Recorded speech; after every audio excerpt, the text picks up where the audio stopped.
कभी कभी स्वार्थ इंसान को इतना हद तक लेकर के चला जाता है कि वो अपना ही नुकसान करा लेता है। फ़ायदे की जगह पर नुकसान होने का काम खास करके राजनीति में बहुत ज़्यादा होता है।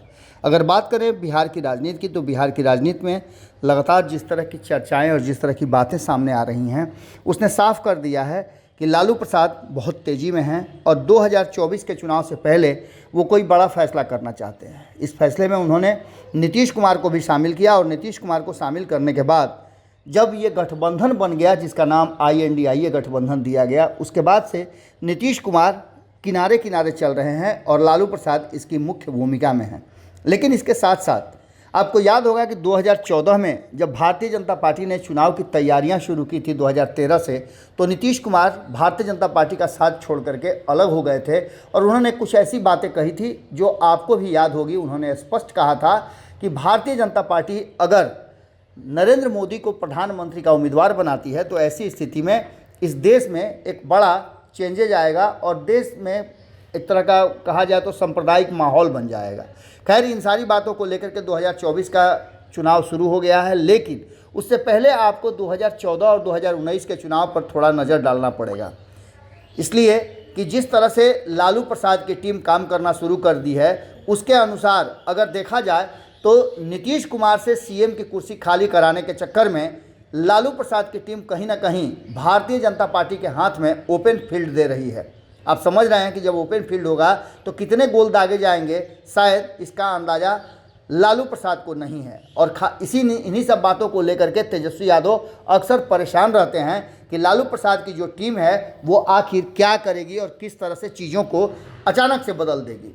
राष्ट्रीय जनता दल के नेता जिस तरह से बयान दे रहे हैं और हिंदू आस्था के साथ खिलवाड़ कर रहे हैं, ये कहीं ना कहीं उनके लिए घाटे का सौदा हो सकता है। इसमें कोई एक दो नाम नहीं है, इसमें अगर देखें तो एक लंबी फहरिस्त है। और इसमें जहां एक तरफ आपने देखा होगा कि हिंदुत्व पर आक्रमण करते शिक्षा मंत्री चंद्रशेखर नजर आए, जिनको लेकर के नीतीश कुमार ने आपने देखा होगा कि सदन के बीच में भी उनको टोका था और वो रामचरितमानस लेकर के, मनुस्मृति को लेकर के और उसको लेकर के आग उगलते नजर आए थे। इन सारी बातों के साथ साथ कहीं ना कहीं ये ऐसे नेता हैं जो अपना ही नुकसान करवा रहे हैं। चंद्रशेखर के बयान को लेकर के राष्ट्रीय जनता दल में भी विवाद हुआ था। चंद्रशेखर के पक्ष में RJD के प्रदेश अध्यक्ष जगदानंद सिंह खुलकर सामने आ गए थे और यहाँ से मामला थोड़ा गड़बड़ा गया था, जबकि राष्ट्रीय उपाध्यक्ष शिवानंद तिवारी ने राम मनोहर लोहिया के रामायण मेला आयोजित करने की बात को हवाला देते हुए चंद्रशेखर पर इस तरह के बयानों को आपत्तिजनक बताया था।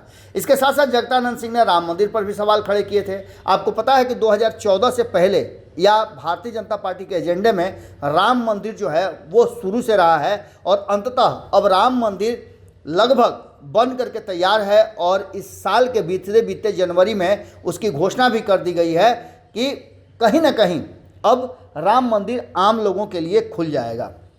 इन सारी बातों को लेकर के ये जानते हुए राष्ट्रीय जनता दल के लोग कि राम मंदिर कहीं ना कहीं इस देश के लोगों के जहन में है, आस्था का विषय है और इस पर कहीं ना कहीं उंगली उठाना, जगदानंद सिंह के इस व्यवहार को लेकर के एक बात साफ नज़र आ रही है कि कहीं ऐसा ना हो कि ये तेजस्वी यादव को भारी पड़ जाए।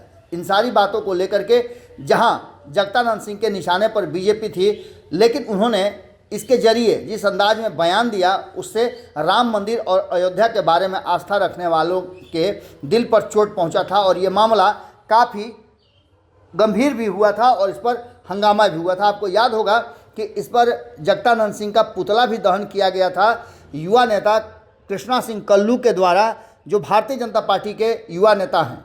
इसके साथ साथ कई नेता और शामिल हुए थे, इसमें हरीश सहनी भी शामिल हुए थे और इन सभी लोगों ने आपत्ति दर्ज करते हुए पुतला दहन किया था जगदानंद सिंह का। इसके बाद अब एक नया नाम आता है फतेह बहादुर का। इन्होंने तो और भी बड़ा काम कर दिया है और अब माँ दुर्गा को लेकर के नफरती टिप्पणी कर दी है। फतेह बहादुर ने दुर्गा को काल्पनिक बताते हुए उन्होंने हिंदू आस्था पर एक गहरा चोट पहुंचाया है, जिसको लेकर के कहीं ना कहीं अब मामला गरमाता हुआ दिखाई दे रहा है। उन्हें शक्तिशाली देवी मानना, उन्होंने कहा है कि ये सरासर गलत है। उनका तर्क था कि मनुवादियों के अनुसार देश में 33 करोड़ देवी देवता हैं। जब भारत गुलाम हुआ था उस समय भारतीयों की संख्या 30 करोड़ थी। मैं उन मनुवादियों से पूछना चाहता हूं कि जिन्होंने ये लिखा है कि महिषासुर की करोड़ों की संख्या वाली सेना के साथ माँ दुर्गा ने लड़ाई लड़ी थी, तो आखिर वो उसका प्रमाण क्या है। इन सारी बातों को लेकर के उन्होंने और भी बहुत सारी बातें कही है।